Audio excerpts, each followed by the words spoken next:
what do you do with all that stuff? Like where do you even store it, and how do you keep it from? Man, right now that is the big hole in my heart. Buying stock in tarps is probably a good idea. A little stock tip for you people. Welcome to the Tiny House Lifestyle Podcast, the show where you learn how to plan, build, and live the tiny lifestyle.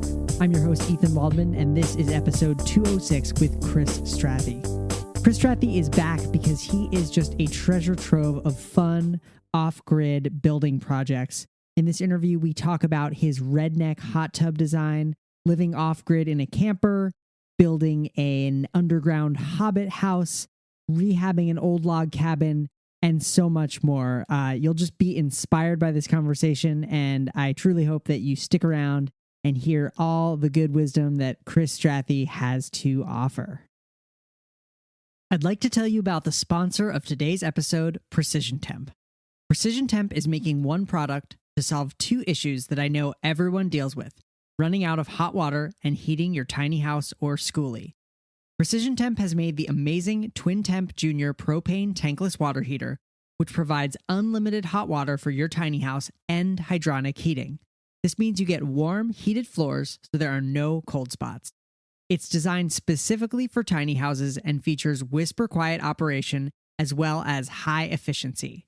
If you want more information on how Precision Temp can make tiny living easier and more comfortable, visit precisiontemp.com. While you're there, use the coupon code THLP for $50 off any Precision Temp unit plus free shipping.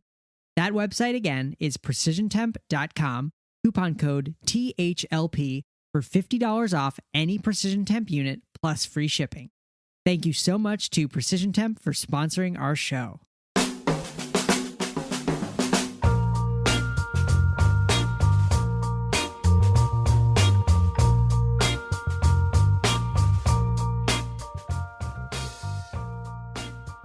All right, I am here with Chris Strathy.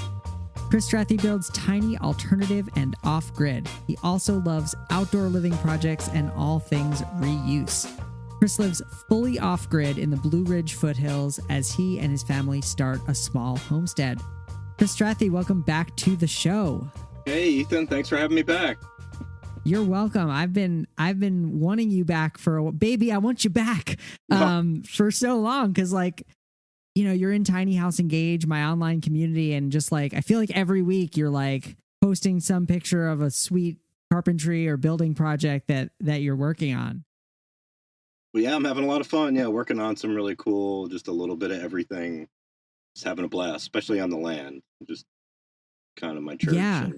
Yeah, and it seems like you've got awesome client projects going and awesome kind of personal projects going. How do you find the time? How do you balance? Oh man, well, time is definitely, that's what I value the most. So it's day at a time. The land's taken a while. We've had it for over a year, and just even getting the driveway in was just a day at a time. It was like the wettest year ever, and we actually had to cross a real wet spot to get in there, and yep. And then it's kind of just a day at a time with all of it. So, I had big expectations to be in our house already, and we're just getting started. Wow. We're just kind of breezing. Yeah, we're having fun. Same way with customer projects, kind of one at a time. I get to speak with all these people and do long months of planning, and then the job itself is just a few weeks. So I get to post all the fun pictures and share those. Nice. Well, tell me, so I figured we'd start with the homestead, because I think the last time we had you on the show, that was before you guys had bought that land. What was on the land when you bought it? Was it completely just wooded and undeveloped, or was there some stuff there? No, so the only, I guess, official structure was a 120-year-old tobacco barn. Okay. Like a log cabin style tobacco barn that was never chinked, and they would hang tobacco in it to dry it. Okay. Really cool. It's in really great shape, still there. So the land, we purchased what was a tobacco farm, kind of original homestead, 1800s homestead that somebody purchased 30 years ago, and then they split it in half I have a neighbor that owns about 15 acres, a really great dude, and then I have the other half of that. So Okay. it's beautiful. It's all terraced, but it was all tobacco farm, and really that's it. There's lots of hardwoods. It's been selective logged a few times. Lots of walnut, Uh-huh. lots of poplar. But yeah, it's a kind of a permaculture dream because it's a hillside in the foothills. It's a southern exposure and it's all terraced. And we have three springs that come out of the ground kind of at the highest point on our property. So as we start planning and trying to really make a go at a homestead, it's just really is a dream come true as far as the piece of property. But yeah, it's we're getting going on it. But as far as building anything official, hadn't really got there yet. As far as infrastructure, we got like 1,000 feet of road, all the culverts and drainage and drying out that lower part. And I actually just drilled the piers for the house that hopefully will start next week, getting ready to frame it up, kind of get going on that. So yeah, it's been an adventure. Hey, it's Ethan. At this point in the recording, Chris and I got disconnected. And so when we got connected back up, I asked Chris to just recap a little bit of what he was saying. So you might hear him repeat a couple of things, but let's jump back into the interview. Yeah, I think I rambled on about kind of the infrastructure and how it took us about a year. We closed on the land about 14 or 15 months ago. Yeah. And even that took a long time to happen. It was just kind of as all the world was Yeah. falling apart and Yeah. this and that. And then it was a year of rain. The floods were coming. So it was watching the weather and saving enough money to do a few 100 feet of Yeah. gravel at a time. So really been working, having a blast, but working really hard just with kind of machetes or chainsaws or shovels or just Yeah. renting a machine a day at a time to dry the place out, make it accessible, deciding the best place to put a house. So it's been a day at a time. It's been a lot of work, but it's been obvious. I'm just kind of able to trust the process and it just all works itself out. I'm not sure if we got cut off or not, but I drilled the pier holes for our house. We're getting ready to start that next week as I finish up a tiny house that I'm building on the property to go to a customer in Virginia. A really cool Airbnb experience Uh-huh. they're developing in Henry, Virginia, and they actually bought the first tiny house I built. So it's really cool. I'm really grateful for the opportunity. I'm building a tiny house to match the first tiny house I built that will be an all one kind of rental Airbnb tiny house experience. So Very cool. that's what I got going on the homestead. I'm getting ready to kind of wrap that tiny house up in the next few weeks and then get my cabin framed up under roof, okay to let my mechanical subs free while I go do some other stuff. I'm actually going back to California, hopefully, if the timeline works out. Once I get my house all framed up, I'll let the subcontractors in there, give them a few weeks to kind of do all the pulling wires and Nice. roughing everything in, getting ready for insulation, and then I'll go play in the desert for another Wait, week. will that be with Deke? No, this is a customer in Yucca Valley. So Deke, I went out with Deke maybe 3 years ago to his place in 29 Palms, which Yep. is amazing. Anybody listening, if you have an opportunity to do a workshop with Deke, take them up on it. They're just fun, guaranteed to have a blast. But it's just a really cool spot out there. That was the first time I was west of the Mississippi, and I fell in love with the desert out there. So I took a job out there about a year later. That kind of fell apart. It was just one of those deals that it was somebody that you just couldn't make happy. But the silver lining was during that trip, I met somebody just at a restaurant and we kind of became friends and stayed in touch for a few years. And he's become a friend and a good customer. I just got back from doing kind of reinventing his backyard outdoor living area in Yucca Valley, which is close to Deke's place. Nice. Out there. Yeah. And then I'm going back to kind of, I don't want to say restore a 1953 camper. It's in pretty bad shape, but we're not looking to it's not going to move again. It's just going to be another little fun getaway spot on his desert homestead. It's a 1953 tag-along camper that we'll get where it's a whole other, like a Nice. guest house. Nice. So yeah, we'll get that going this time. And then back to the homestead, just back to finishing the house. The really fun thing about the interior of the 1,000 square foot cabin we're building is it will be entirely from an old farmhouse I salvaged. Oh, wow.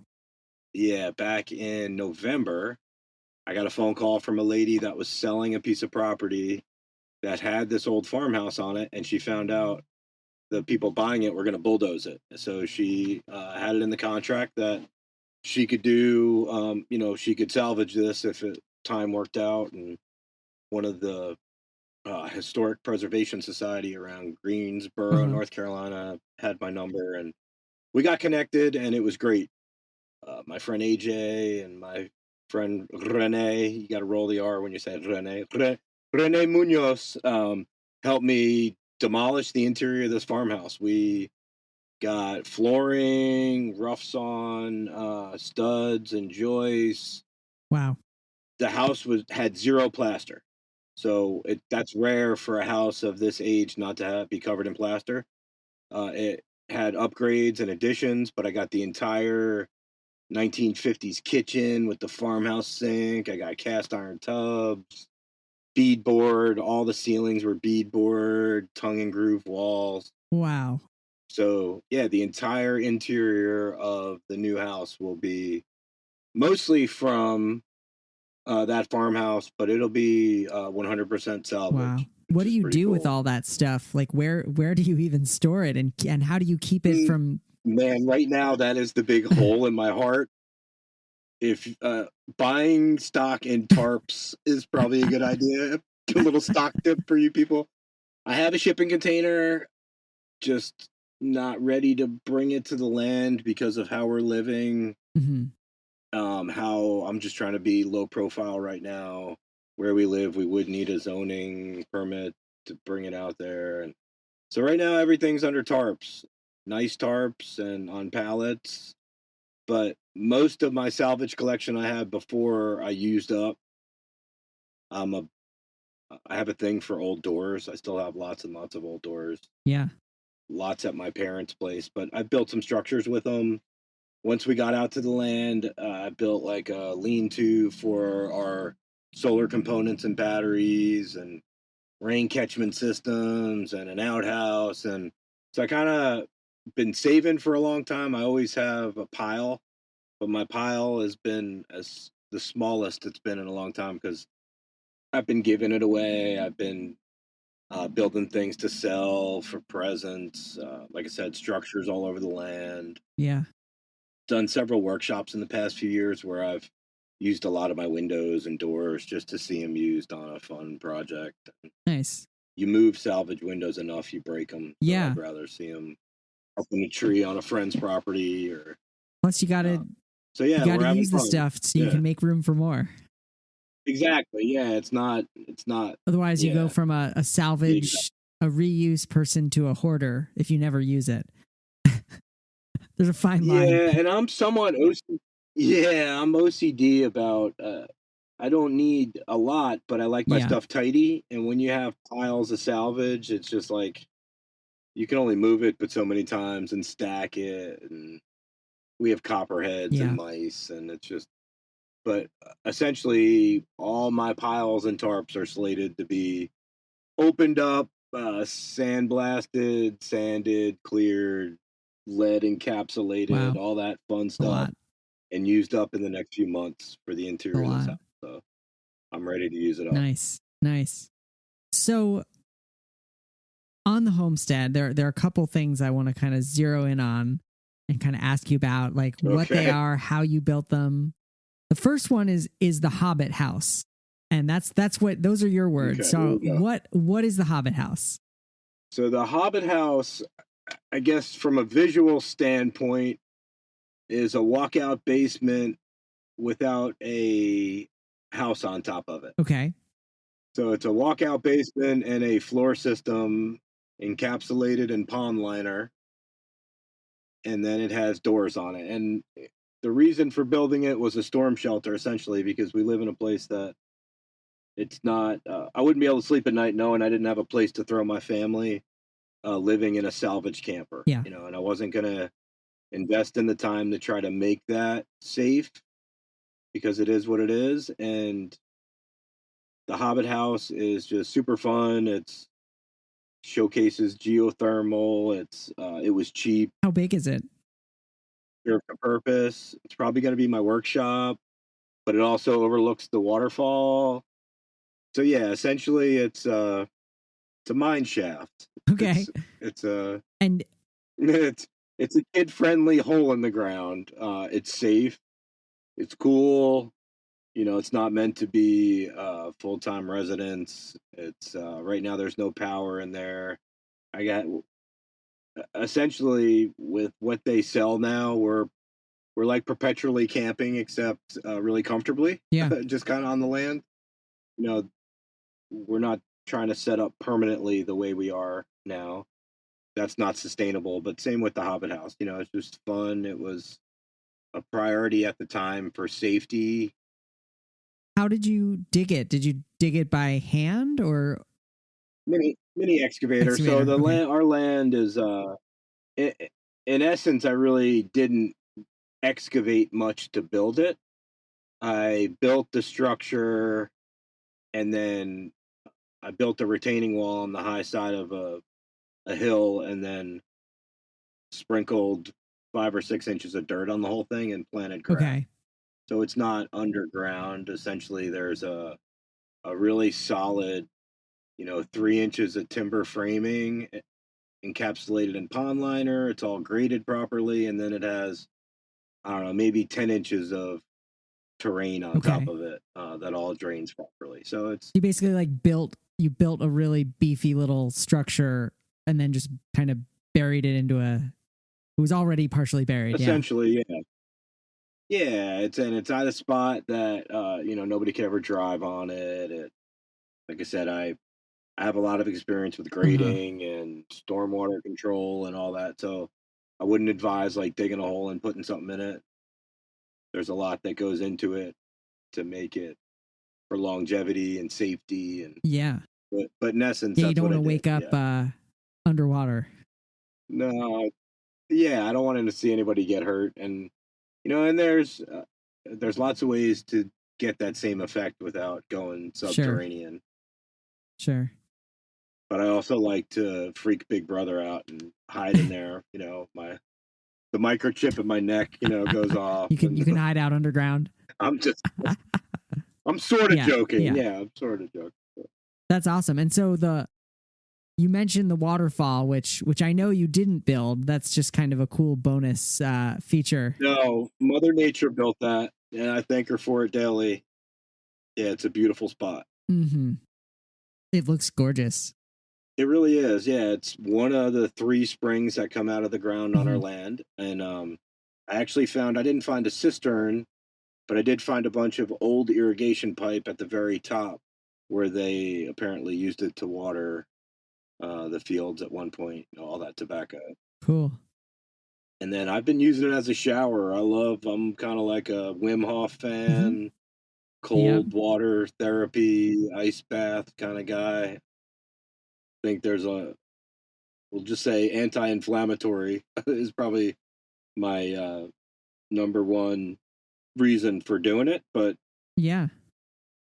I don't think there's anything cooler than taking a shower in your own waterfall. It's kind of like a dream come true for a guy like me that wants to live outdoors, and it's just a really cool spot just to hear the water. That too, that whole area was overgrown and had lots of kind of washouts and erosion just because of the year we had prior to getting it.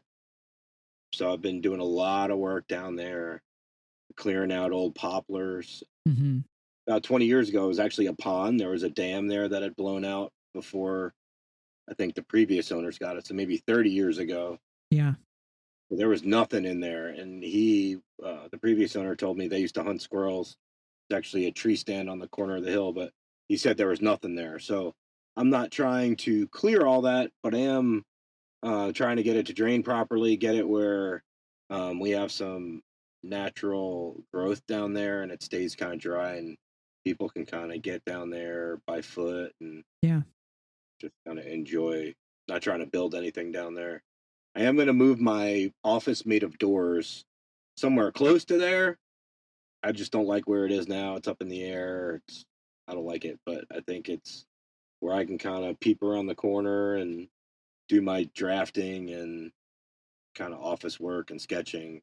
But that'll be my Yeah, the spot. office made of doors. I think you posted a picture of that. It's like a square structure that's up on stilts almost. Yeah, it's up on stilts now, and it was trying to utilize as much of the roof as possible. We use storage underneath and toys. It is a nice view where it's at. You can actually see the waterfall from where it is down through the trees. Nice. But yeah, we get weather on the piece of property. I want it to last. So some of the stumps I left from the poplars I cleared out by the waterfall, cleared a nice wide open spot, planted it all up, and I'm going to set it. It'll be about 2 or 3 feet off the ground, a little deck on the side, but it'll just kind of stare at that waterfall, kind of right tucked around the corner, just be able to walk right up to it. It'll just be a great spot. Sweet. It's kind of my church, same way with the outhouse, we're getting ready to have a legal septic system and all that. So we'll slide the composting toilet outhouse and got a little outdoor shower deck and all that I built out of salvage. I'll drag that down there next to my adorable office. And you like what I did there? Oh, Ethan, I got it. You got to have a catchy name for your projects. That deserves some finger guns right there. But yeah, so just I think, that'll be my spot. It's already my spot, but that way, when nature calls, it's nice to have little spots. Our land isn't huge, but there's so many little nooks and crannies and getaways that I plan to make just that. So there might be 5 or 6 little outdoor showers spread out throughout the place and little lean-tos and Deke's vibe, I guess, with my flair. The same idea of his little compounds like Vermont and essentially the playground I've always wanted. Yeah. Just seesaws and zip lines and swings and maybe a water slide. Nice. But just different spots to enjoy different views on different days. Nice. Let's face it, most tiny house dwellers want their tiny homes to be small, but not uncomfortable. That means reliable, unlimited hot water. Precision Temp's propane-fired hot water heaters reliably provide unlimited hot water, and they're specifically designed with tiny homes in mind. In fact, the NSP 550 model was installed in my own tiny home, and the reason I chose it was because it did not require a large hole in the side of my home like other RV hot water heaters. Instead, it mounts discreetly through the floor of the tiny house and works quietly and reliably. Right now, Precision Temp is offering $50 off any unit plus free shipping when you use the coupon code THLP. So head over to precisiontemp.com and use the coupon code THLP at checkout. Well, one of those projects that you've posted about a couple of times, and I want to kind of go through, like almost walk someone through how they would build one, is what you're calling the redneck hot tub. Yes, sir. And I've now seen several iterations, but at its most basic, it looks like you get like a farm feed trough, essentially a metal trough, and then you somehow get some fire either under it or next to it. Like it seems like you've been kind of perfecting this design. So kind of tell us about the latest iteration of it, and if you were going to build another one, how would you do it? So the redneck hot tub 2.0 I just built in Yucca Valley, California, and essentially it's a wood-fired hot tub. Okay. And you're just transferring heat through the side and underneath a stock tank. Yep. And what you're doing is you're finding a galvanized 55-gallon drum and cutting it so that the side marries to and fits as tight as you can Mm-hmm. to a stock tank, and that's where the heat will transfer. The first one I built, I made quick on the fly. I learned a lot, what not to do. But the really cool thing about that one, it all fits together and you can drag it through the woods, set it up. I would take it on job Yeah. sites anytime I was working off grid that there was water. So the transfer of heat between the 55-gallon drum and the trough is just, they're just touching each other. Is there any like piping or tubing or anything that runs through the firebox, or it's just dead simple? Oh, that's that simple. So I will say things to think about are you want the top of your firebox below the water line. Mm-hmm. So I learned that. So to keep the heat, that metal from getting scorching hot. That's something I learned from my first Ooh, one. okay. But yeah, essentially you're finding something that fits against the side of that tank, and mine go underneath it, and that it heats up super quick.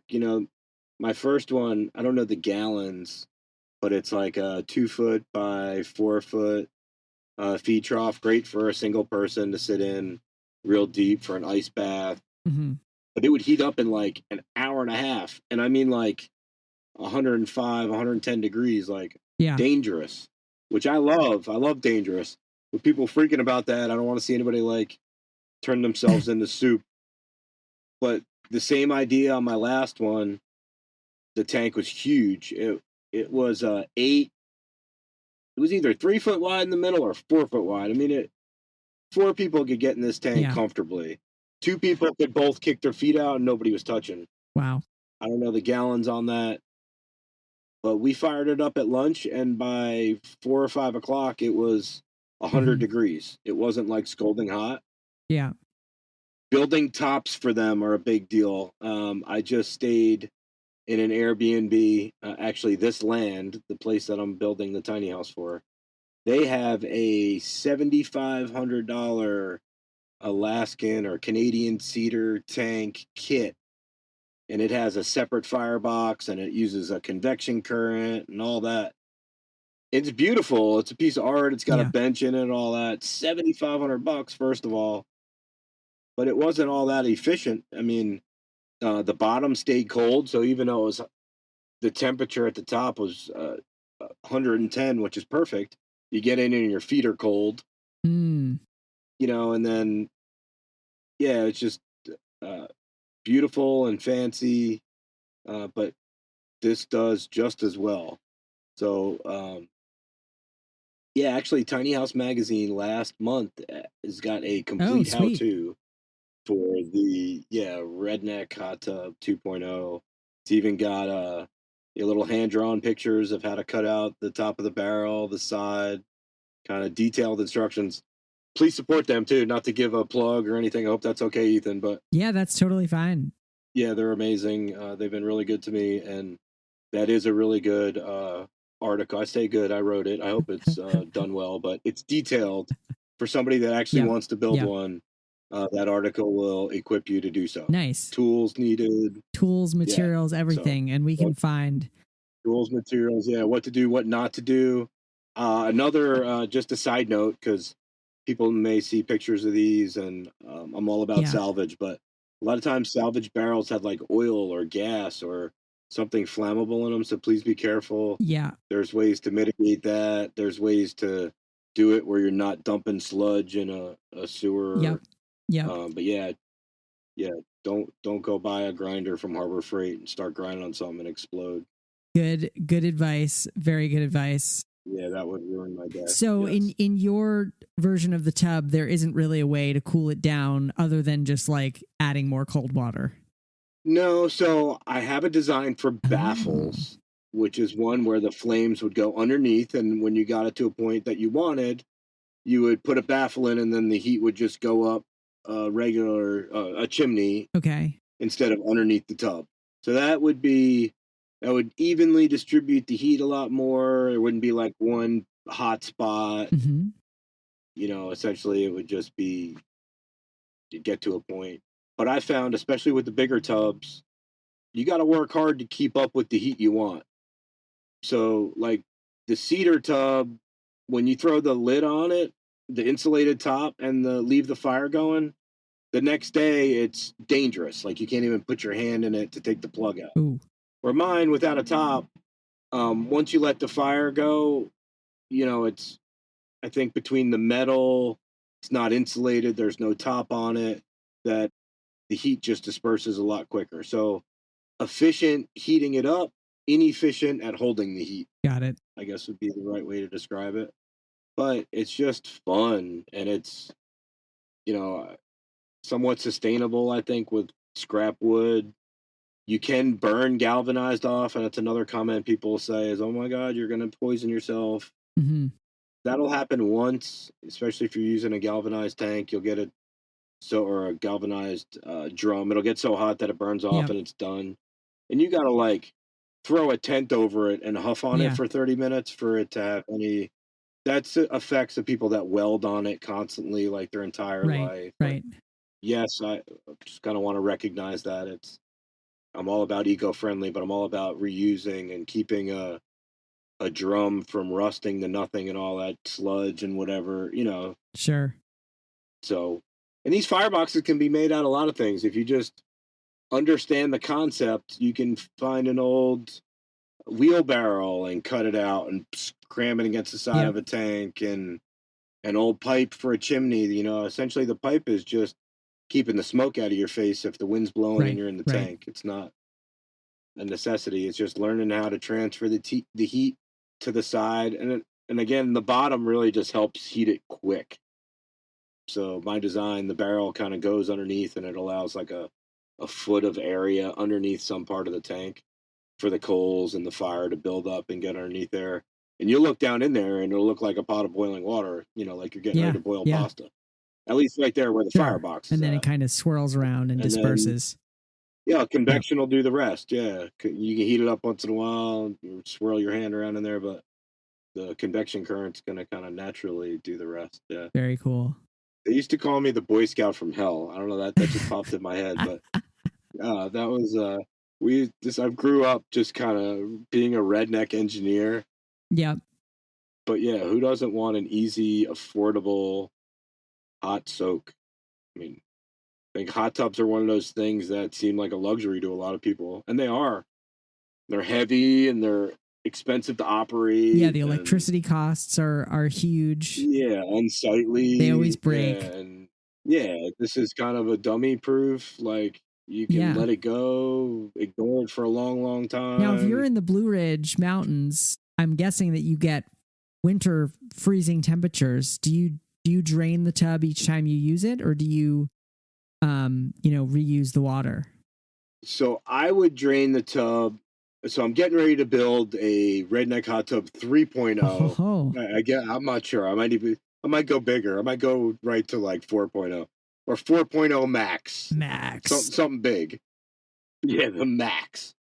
But that will be a permanent fixture. And in my case, since I have constant spring water, I would drain it. So I would drain right back in, I just use biodegradable soaps if I'm going to use it to bathe, maybe leave it for a weekend or two as we're partying and soaking, because it's going to be a larger 4-person. But essentially the gray water will just drain right there into that spot, and kind of nature will do its thing before it hits the creek, and that's all good.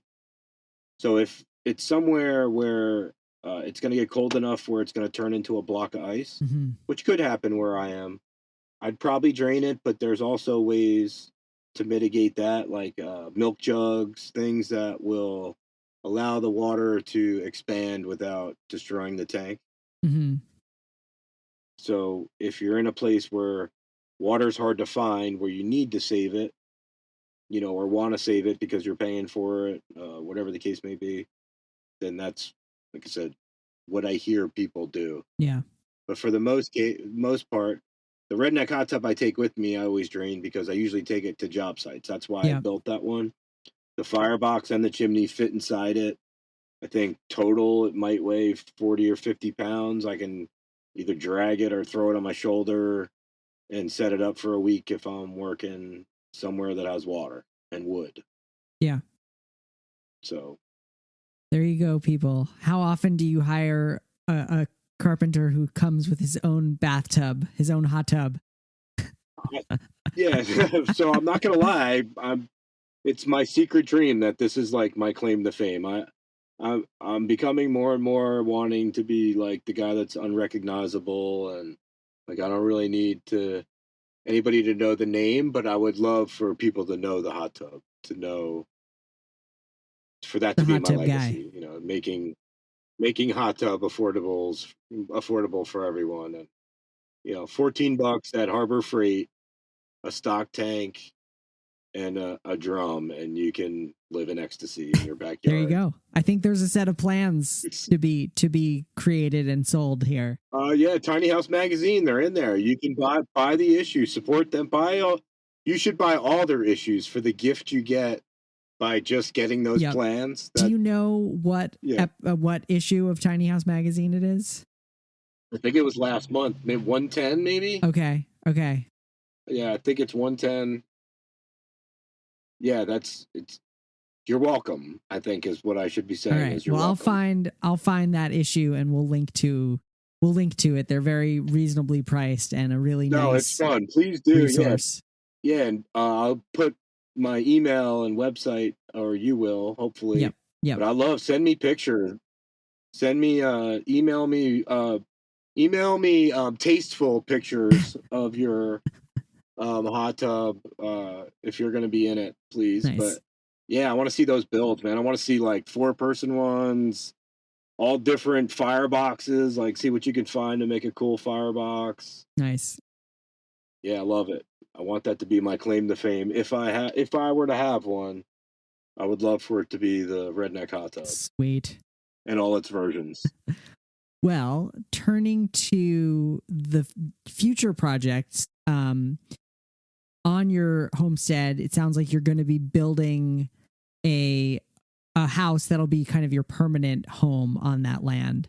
Can you tell us about that project and, what are some of the features of the design? How is it built? All that kind of stuff. Sure. Yeah. So it is going to be a 20 by 50 rustic style home. It's a single story floor plan, 2 bedrooms, 2 bathrooms. So essentially it'll be a bedroom, bathroom at each end. One will cater more towards parents, one will cater more towards children. And then the living room, kitchen in the middle. It's going to have a steep pitch roof, 12-12. Wow.